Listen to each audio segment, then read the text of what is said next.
Networks are at the fundamental heart of the web, and indeed we're fundamentally about trying to understand the structure and shape of those networks. As a large part of the effort of web science is to understand the structure of the web. Understanding the network allows us to understand what makes for a strong, robust, resilient web. In computer science, networks are all about technology, right? The internet is a network of computers.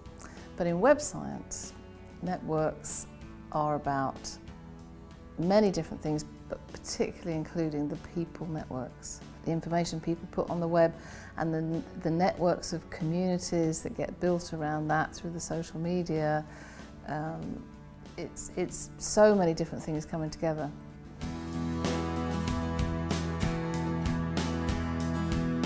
I think data mining is potentially one of the most powerful forms of analysis we can do. And of course we might worry that it's revealing too much about ourselves as individuals. So we as a society always have to be asking the question, challenging, is this a proportionate amount of analysis? Are we happy with the sorts of conclusions and insights that are being derived? And in some cases we may well take a view that there have to be limits on just what sort of analysis occurs and how and when. People cite health as an example, which is a threat because of our medical records becoming potentially available to people we wouldn't want them to be available. But the upside is sharing information so that we can better customise prescriptions in the future. And I think the key thing is for governments and organisations to be transparent about what they're doing with our data. But actually I think the opportunities are greater than the threats. The most important social network for me is Twitter.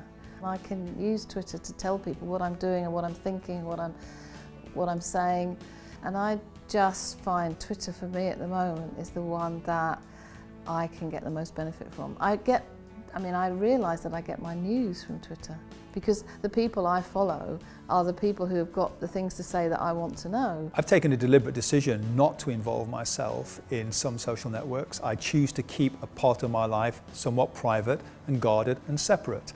So I have a Facebook account, but I don't maintain it. I don't have a LinkedIn account. I do use Twitter. I use it in a very focused fashion for my work networks, occasional tweet about sailing.